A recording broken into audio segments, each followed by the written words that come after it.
विकास खंड से आए समस्त अधिकारीगण एवं विकास खंड तमाम नए पंचायत से आए हुए हमारे एनपीआरसी डब्ल्यूआरसी, बड़े सौभाग्य का विषय है कि आज हम लोग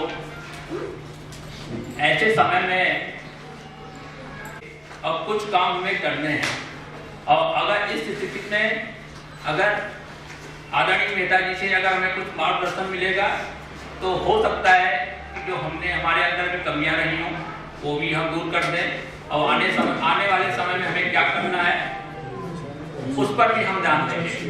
लेकिन मैंने 4 तारीख को मुझे पता चला कि नेताजी गाजियाबाद में लोगों से मिलना चाहते हैं। जबकि 3 तारीख को हमारा प्रशिक्षण खत्म हो गया था, थोड़ा सा मुझे लगा कि ऐसा क्या किया जाए। फिर मुझे ये लगा कि नहीं, ऐसी स्थिति बनाई जाए कि हमारे जनपद के सभी लोग लाभान्वित हों। इसलिए मैंने सोचा कि हमारे एनपीआरसी गण डब्ल्यूआरसी गण इन लोगों को बुलाया जाए और निश्चित रूप से आपके माध्यम से जनपद के सभी स्कूलों तक सबकी बातें पहुंचेंगी।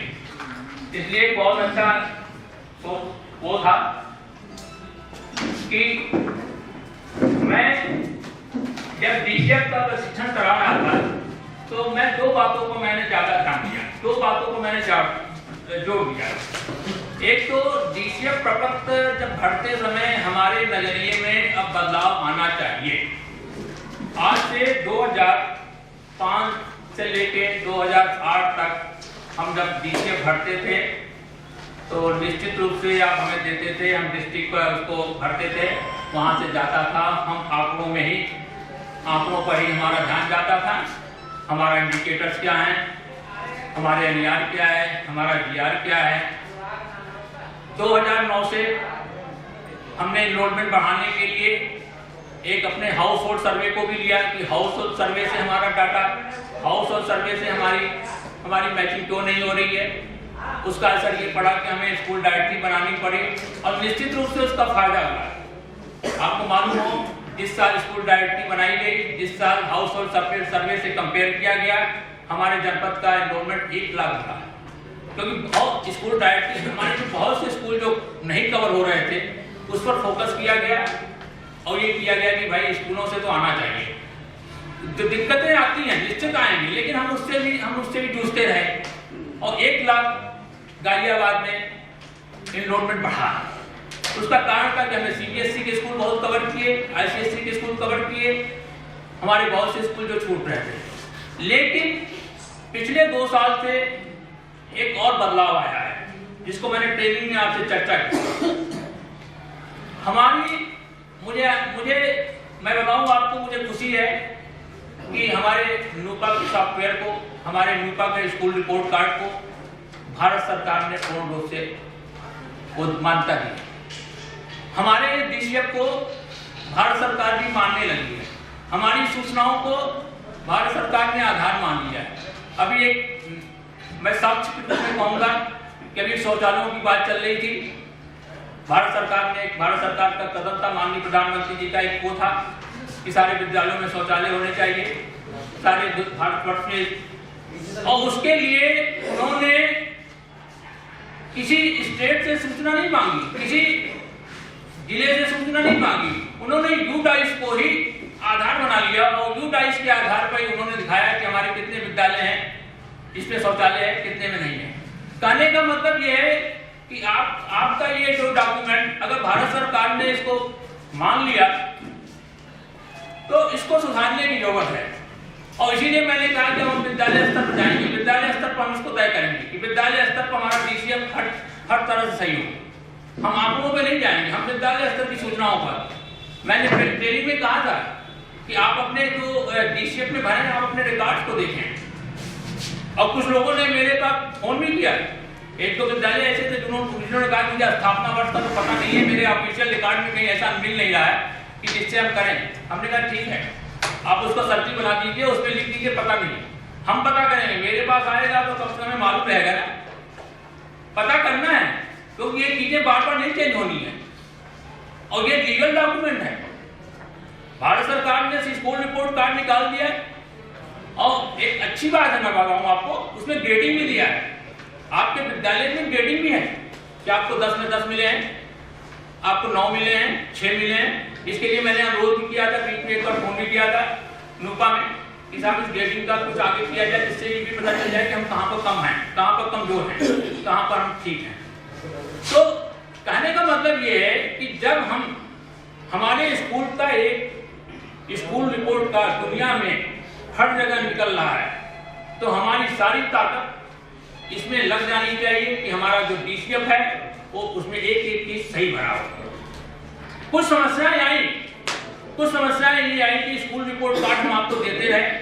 क्या होता था कि हम सॉफ्टवेयर में एंट्री कर लेते थे, स्कूल रिपोर्ट कार्ड आपको 3 महीने बाद देते थे। कुछ लोगों का कहना था कि भाई साहब मैंने तो इसमें ये नहीं भरा था, ये भरा था। हमने कहा हो सकता है ये मेरी गलती हो सकता है आप सही हो और गलती मेरी, लेकिन मैंने इस बात का भी इंतजाम किया। आपको याद होगा लखनऊ में यूनिसेफ की सर बैठक में एक एडवाइस आई कि हम स्कूल रिपोर्ट कार्ड को इस बार जैसे ही आपका डाटा एंट्री हो जाएगा, मुझे 2 ब्लॉक के आ गए हैं DCF भर के, इस बार बहुत आसानी से आप लोगों ने बहुत अच्छा मेहनत कर रहे हैं कि 2 ब्लॉक से आ गए हैं और 3 ब्लॉक से बाकी है, उसमें भी इकट्ठे हो गए हैं।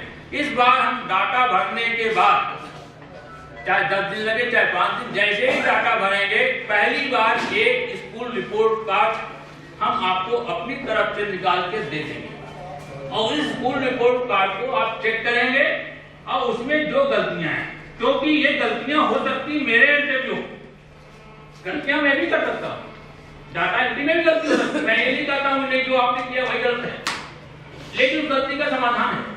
हम निकालेंगे उस रिपोर्ट कार्ड को, आप पढ़ेंगे और उसको चेक करेंगे, सिग्नेचर करेंगे और मेरे पास ले आएंगे कि इस रिपोर्ट कार्ड में ये गलती है, आप DCF से मैच करा लीजिए, कोई दिक्कत नहीं है, लेकिन उसको सही करें।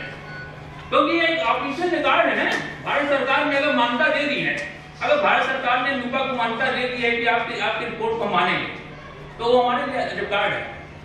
आपके विद्यालय में हो सकता है 3 साल पुराना रिकॉर्ड ना हो, लेकिन आपके ऑनलाइन पे स्कूल रिपोर्ट कार्ड है और उससे आप देख सकते हैं कि 3 साल पुराना हमारे स्कूल का रिकॉर्ड क्या था। तो अगर आपको कॉन्फिडेंस है कि हमने सही भरा है, सही चीजें निकल रही हैं, तो आपका तो दस्तावेज हो गया ना, आप तो उसको निकाल के आप साइन कर सकते हैं, कह सकते हैं यही हमारी स्कूल रिपोर्ट कार्ड है।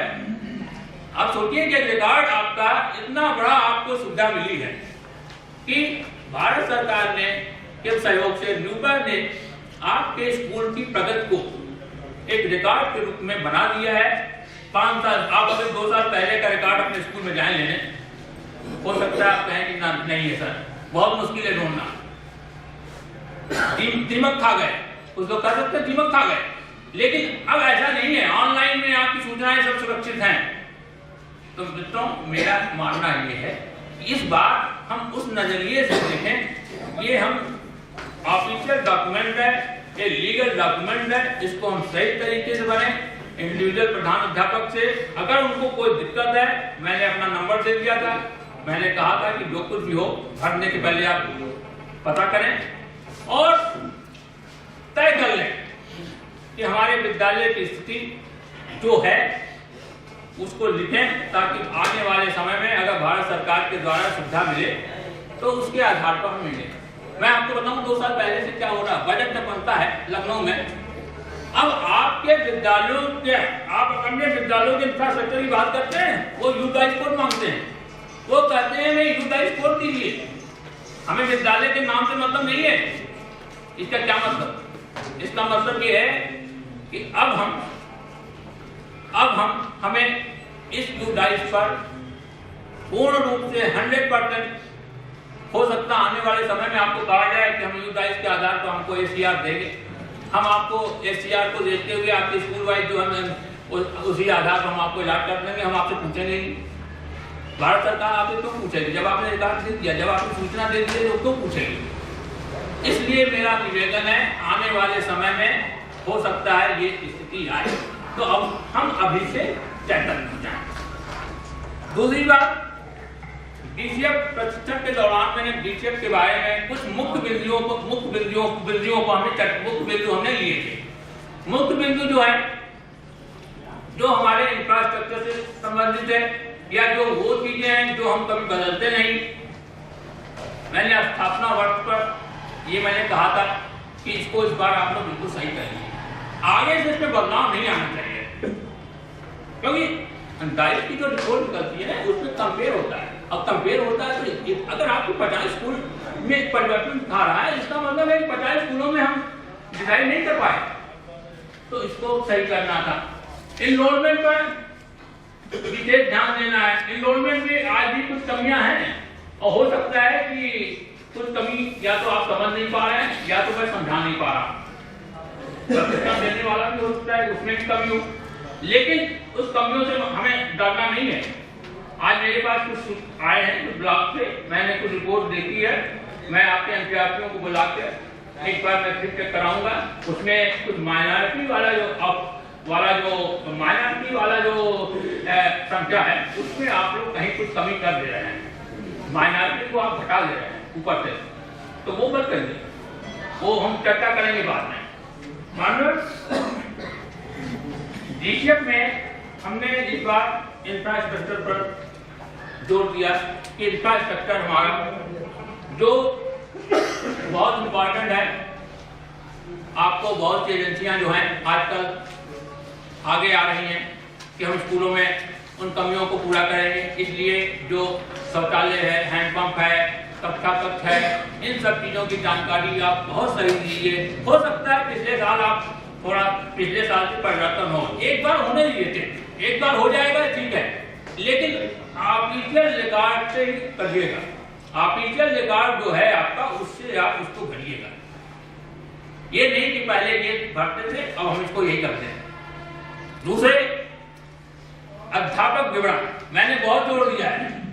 अध्यापक विवरण को यूनिसेफ की कार्यशाला में भी ये कहा गया था कि आप अपने सर्विस बुक से ही भरें, ज्यादा अच्छा है। आपका जो सर्विस बुक आता है अगर उससे आप भरेंगे तो निश्चित रूप से आने वाले समय में अगर डाइस से आपकी सूचनाएं निकाली जाएं तो वो मैच करें, नहीं तो हम फिर एक घेरे में आ जाएंगे। तो मेरा कहने का मतलब ये है, इस बार हम अपनी सूचनाओं को पहले की अपेक्षा, पहले जो करते थे हम अपने नजरिए को बदल दें और इस बार एक लीगल डॉक्यूमेंट जैसे हम किसी को जमा कर रहे हैं उस तरह से हम करें। कुछ सुझाव भी आए हैं आपके, इस बार मैंने देखा कि बहुत से अध्यापकों के सुझाव भी मुझे मिले हैं। अब कुछ लोगों ने अच्छी बात भी कही है, मैंने उनसे कहा है कि आने वाले समय में लखनऊ में एक बैठक होती है, कार्यशालाएं होती हैं।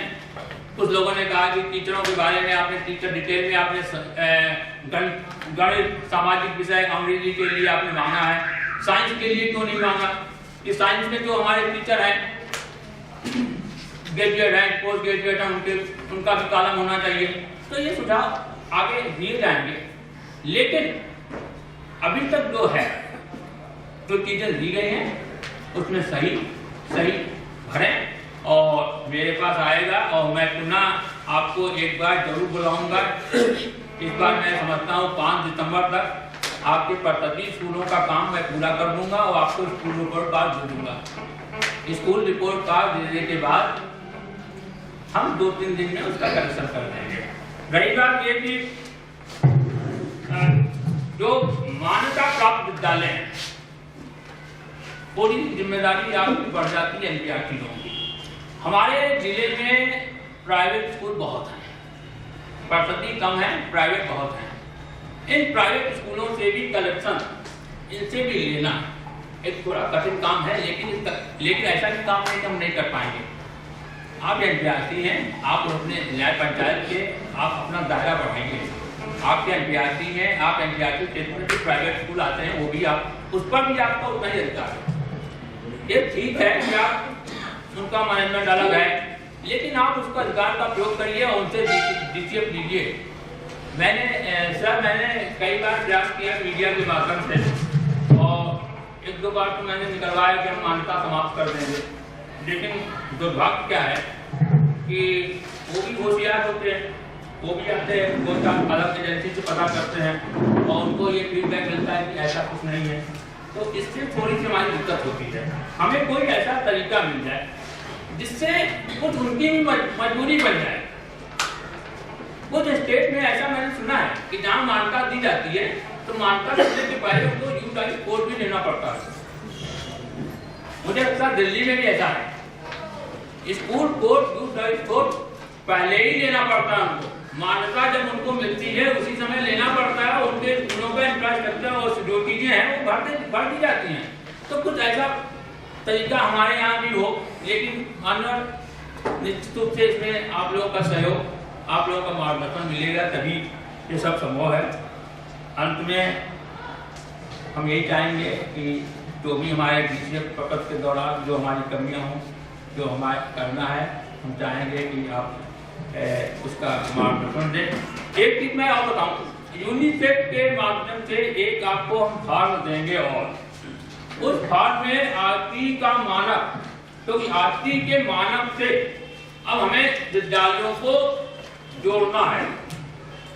देखिए एक एग्जाम्पल ले लीजिए, एक स्कूल, एक ब्लॉक में 2 स्कूल हैं, एक स्कूल में 30 बच्चे हैं और 2 टीचर हैं, और दूसरे विद्यालय में 60 बच्चे हैं, 1 टीचर।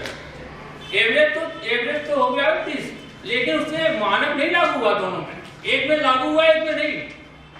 इसलिए आरती का जो मानक है उसके लिए मैंने एक प्रपत्र बनाया है, एक मैंने फॉर्मेट बनाया है, वो मैं आप लोगों को जब डाटा एंट्री हो जाएगी, जब आपकी सूचनाएं हमारे पास आ जाएंगे अपडेट, तो मैं आपको एक वो फॉर्म दूंगा और उससे भरवाऊंगा, और नहीं तो मैं मेल वर्ड से अपने सिस्टम से, अपने सॉफ्टवेयर सिस्टम से मुझको निकालेंगे और आपको देंगे, ताकि आपको मालूम हो कि हमारे कौन से विद्यालयों में मानक लागू है, कौन सा नहीं है। और सबसे बड़ी बात है कि आप जो स्कूल रिपोर्ट कार्ड नेट पर देखते हैं उसमें ग्रेडिंग दिया होगा, आप देखें अपने, हमने दिया है आप लोगों को 10 में 8, 10 में 7, 10 में 10। निश्चित रूप से हम जिसमें 10 में 6 मिला है, हम उस विद्यालयों को काम करेंगे आगे, हम उन विद्यालयों पर काम करेंगे। हो सकता है कुछ हमारे स्तर से कमी हो, अब हम लोग को जागरूक बनना पड़ेगा, हम अपने काम को बढ़ाएं। इसी शब्दों के साथ हम अपनी बात समाप्त कर रहे हैं।